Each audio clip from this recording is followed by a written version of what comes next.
Hi friends, welcome to the finance and general studies channel. अगर आपने इस channel को सब्सक्राइब नहीं किया तो प्लीज़ सब्सक्राइब कीजिए और अपने दोस्तों फ्रेंड के साथ शेयर कीजिए ताकि उनको भी पता चले कि स्टॉक मार्केट में कैसे इन्वेस्ट करते हैं। अगर आपने मेरे दूसरे वीडियोस को चेक नहीं किया तो प्लीज़ चेक कीजिए। मैं बहुत सारे इन्फॉर्मेटिव वीडियोस बनाते रहता हूँ स्टॉक मार्केट के बारे में, तो आपको आइडिया मिल जाएगा। तो जो भी स्टॉक में इस वीडियो में दिखाता हूँ दोस्तों, कोई भी आपको रिकमेंडेशन नहीं है। ये मैं आपको डिस्क्लेमर देना चाहता हूँ, सिर्फ स्टडी पर्पज़ के लिए है। इसमें बाइंग करना है, सेलिंग करना है, ये आपका खुद का डिसीजन होना चाहिए। तो चलिए दोस्तों, आज का वीडियो शुरू करते हैं।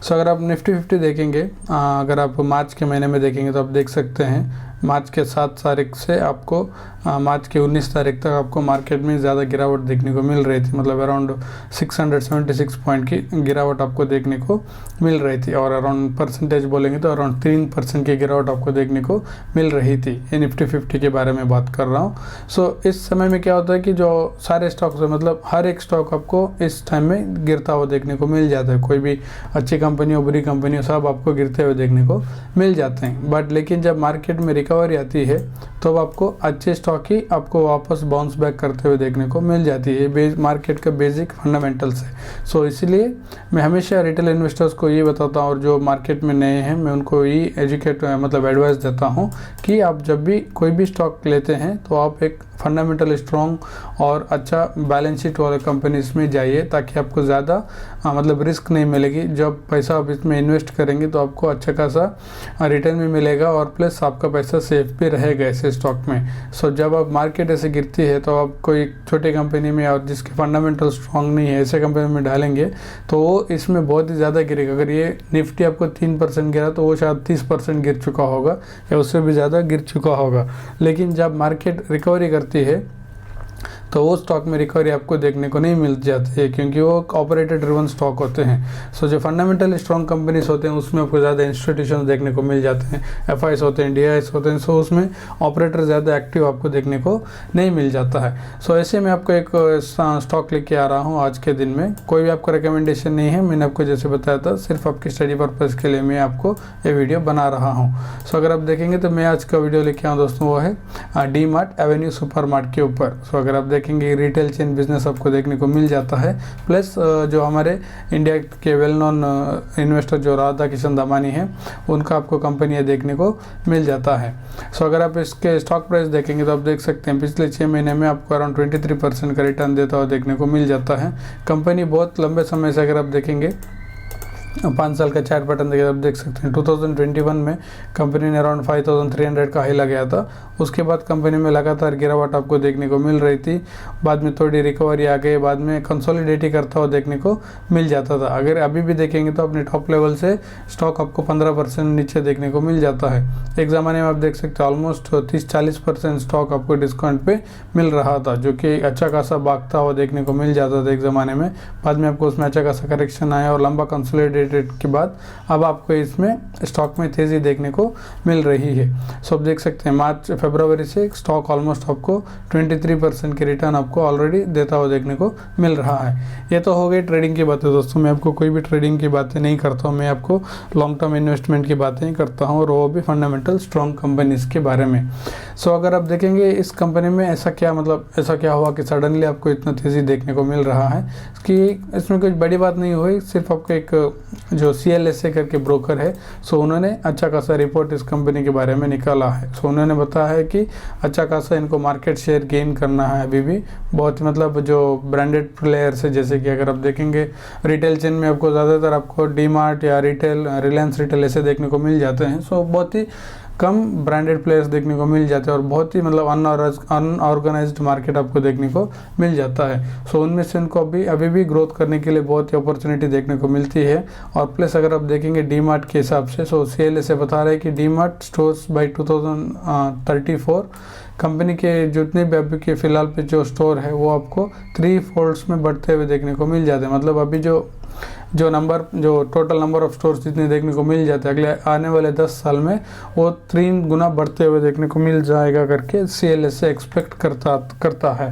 सो इसी की वजह जो रिपोर्ट इन्होंने बताया, और प्लस इनका बाइंग टारगेट भी उन्होंने बताया कि अराउंड 5100 तक जाएगा करके बता रहे हैं कि, और ये टारगेट आपके एक दिन में या एक महीने में नहीं जाएगा, एक साल का टारगेट दे जाते हैं, और वो अचीव भी कर सकता है और उसको अचीव ना भी करके रह सकता है। वो उनका सिर्फ एक उनका स्टडी के हिसाब से वो टारगेट देते हैं। इसका मतलब ये नहीं कि आपको जाके बाई करना है, वो कोई भी रिकमेंडेशन नहीं आता है, वो आपका खुद का डिसीजन होना चाहिए कि स्टॉक में जाना है कि नहीं जाना है।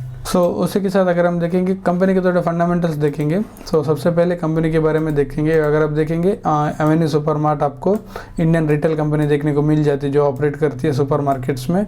इसके फाउंडर है आपको राधा किशन दामानी देखने को मिल जाते हैं, जो कि 2002 में इन्होंने अपना पहला स्टोर खोला था पवाई मुंबई में। अगर फिलहाल अगर आप देखेंगे as of December 2023 it has 341 stores across 12 states and union territories of India. मतलब 341 स्टोर्स आपको डी मार्ट के देखने को मिल जाते हैं। अगर आप कंपनी का लिस्टिंग देखेंगे तो आप देख सकते हैं BSE और NSE दोनों में भी आपको देखने को मिल जाती है। फाउंडेड इन 2002, अराउंड 21 ईयर्स पुरानी कंपनी आपको देखने को मिल जाती हैं। जो नंबर ऑफ लोकेशंस अगर आप देखेंगे 341 लोकेशंस देखने को मिल जाते हैं, जो कि एज ऑफ दिसंबर 2023। तो अभी हम इसको थोड़ा कंपेयर करेंगे कि जो नंबर्स यहाँ पर लिखे हुए हैं वो सही है कि नहीं है। अगर आप देखेंगे ये PDF है कंपनी का रिसेंटली जो क्वार्टरली रिजल्ट्स आया था जो पिछले क्वार्टर जो कि दिसंबर में एंड हुआ था। उनमें से उन्होंने अपडेट दिए थे कि कितने नए स्टोर्स खोले हैं। अगर आप देखेंगे तो उन्होंने यहाँ पर अपडेट दिया है कि इन्होंने Q3 में अराउंड 5 स्टोर्स खोले हैं करके इन्होंने अपडेट दिया है। अगर आप देखेंगे उसके साथ टोटल नंबर ऑफ स्टोर्स कितने खोले हैं करके जो कंपनी के CEO हैं जो मिस्टर नेविल नोरोना, उन्होंने अपडेट दिया है कि our total stores now stands at 341। मतलब 341 स्टोर्स आपको फिलहाल पर देखने को मिल जाते हैं।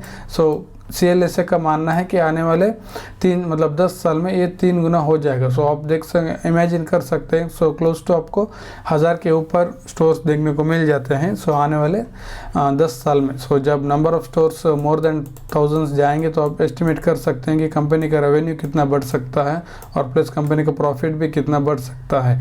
इसी को लॉन्ग टर्म इन्वेस्टमेंट कहा जाता है दोस्तों। अगर आपने आज इन्वेस्ट किया है आप 1 महीने के बाद, 6 महीने के बाद, 1 साल के बाद क्या होगा, कितना मिलेगा, कोई भी नहीं बता सकता। मार्केट में आपको कोई भी बता नहीं सकता। जो भी बता रहे हो आपको झूठी बोल रहा होगा।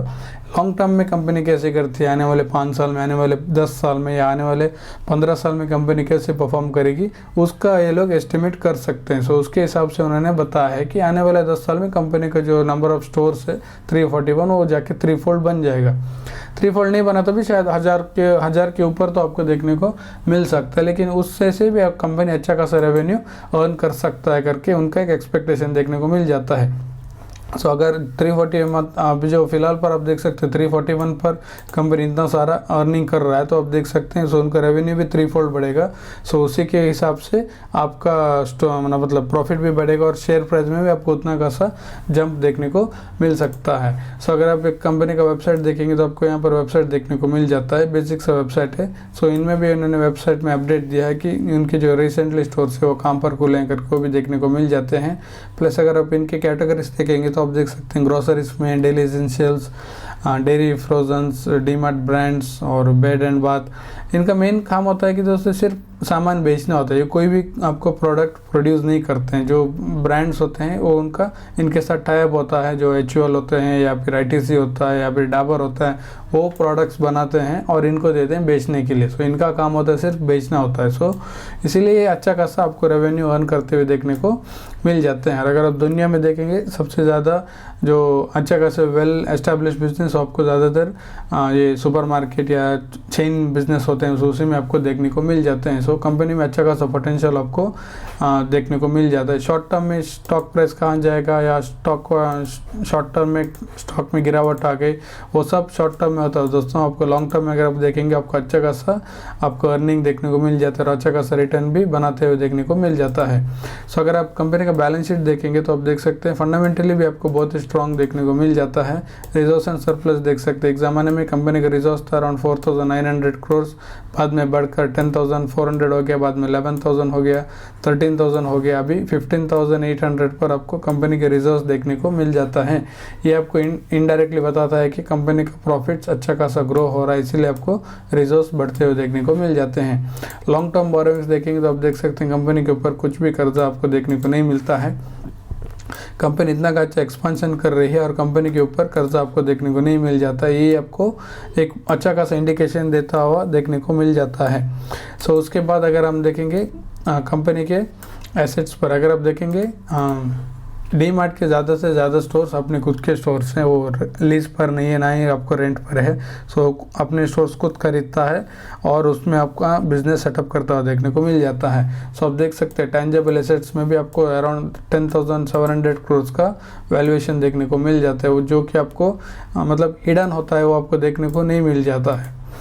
सो करंट इन्वेस्टमेंट्स देखेंगे तो अभी आपको 200 करोड़ के करंट इन्वेस्टमेंट्स है, इन्वेंटरीज में आपको 3,000 करोड़ के इन्वेंटरीज है, ट्रेड रिसीवेबल्स आपको 246 है, और कैश एंड कैश इक्विवेलेंट देख सकते हैं अराउंड 1,300 करोड़ के कैश एंड कैश इक्विवेलेंट्स देखने को मिल जाते हैं। कंपनी की बैलेंस शीट आपको बहुत ही सॉलिड और स्ट्रॉन्ग देखने को मिल जाती है। सो उसके बाद कंपनी का मार्केट कैपिटलाइजेशन देखेंगे तो आप देख सकते हैं अराउंड 2,94,000 करोड़ का मार्केट कैपिटलाइजेशन है। आरओई आप देख सकते हैं 16% है, आरओसी आपको 20% देखने को मिल जाता है। डीमार्ट आपको कभी भी डिविडेंड नहीं देता है, क्योंकि वो अभी भी अपने एक्सपेंशन मोड पर है। जो जितना भी वो अर्न करती है वो सब अपने एक्सपेंशन पर लगा देती है, और ज़्यादा से ज़्यादा स्टोर खोलना उनका एक मतलब मोटिव है। सो जब एक बार उनका पैन इंडिया में स्टोर्स खुल गए तो अच्छा खासा रेवेन्यू भी अर्न करेगा और प्रॉफिट भी अर्न करेगा, और आपको उसी के हिसाब से शेयर प्राइस में भी आपको अच्छा खासा ग्रोथ देखने को मिल सकता है। सो अगर आप देखेंगे रिटेल ट्रेडिंग में ये आपको नंबर 1 देखने को मिल जाता है as per market capitalization and as per listing, but Reliance retail number 1 है, लेकिन वो फिलहाल पर लिस्टिंग पर नहीं है। सो इसीलिए आपको फिलहाल पर एवेन्यू सुपर मार्केट नंबर 1 देखने को मिल जाता है। नंबर 2 पर आपको ट्रेंड देखने को मिल जाता है, जो कि आपको टाटा ग्रुप को बिलोंग करता हुआ देखने को मिल जाता है। प्रॉफिट एंड लॉस देखेंगे तो आप देख सकते हैं कंपनी का प्रॉफिट एक ज़माने में जो कि 2012 में 60 करोड़ का प्रॉफिट होता था, और जो कि रेवेन्यू भी आपको 2,200 करोड़ का रेवेन्यू था। सो देख सकते हैं हर साल कंपनी का प्रॉफिट्स कॉन्स्टेंटली बढ़ता हुआ देखने को मिल रहा है, और अराउंड 1,000 करोड़ 1,099 करोड़, जो कि 1,300 से 1,099 आया, क्योंकि वो कोरोना का साल था, इसीलिए आपको गिरता हुआ देखने को मिल गया। लॉकडाउन होते थे तो इनको अच्छा खासा अपने बिजनेस पर इफेक्ट होता हुआ देखने को मिल रहा था, लेकिन फिर भी कंपनी का प्रॉफिट ज़्यादा गिरा नहीं, सिर्फ अराउंड 300 करोड़ का ही आपको प्रॉफिट गिरता हुआ देखने को मिला।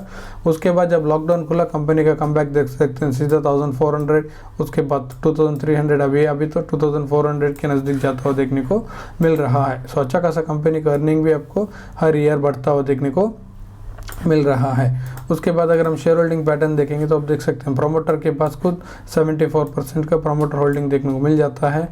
एफआईएस के पास 7.96 है, डीआईएस के पास 8.45 है, और पब्लिक के पास 8.87% होल्डिंग देखने को मिल जाता है। मतलब अच्छा खासा होल्डिंग प्रमोटर के पास खुद है, और डीआईएस और एफआईएस ने बाकी का रिमेनिंग कैप्चर किया है, और पब्लिक को ज़्यादा होल्डिंग आपको देखने को नहीं मिलता है। सो जब प्रमोटर के पास इतना होल्डिंग होता है तो प्रमोटर कुछ भी मतलब ऐसे डिसीजन नहीं लेते जो स्टॉक में आपको गिरावट देखने को मिल जाए और मतलब स्टॉक क्रैश हो जाए, क्योंकि अगर वो क्रैश हो गया तो उनका खुद का नुकसान हो जाएगा। सो इसलिए वो हमेशा कंपनी के हित के हिसाब से डिसीजन लेते हुए देखने को मिल जाएंगे। तो आशा करता हूँ दोस्तों आपको वीडियो पसंद आया तो प्लीज़ चैनल को सब्सक्राइब कीजिए, अपने दोस्तों फ्रेंड के साथ शेयर कीजिए, ताकि उनको भी पता चले कि स्टॉक मार्केट में कैसे इन्वेस्ट करते हैं। सो हमेशा मैं आपको बताता हूँ दोस्तों, फंडामेंटल स्ट्रॉन्ग शेयर के साथ ही रही है, तब आप स्टॉक मार्केट से लॉन्ग टर्म में अच्छा खासा पैसा अर्न कर सकते हैं। तो फिर से मिलेंगे दोस्तों और एक नई वीडियो के साथ, तब तक थैंक यू, बाय।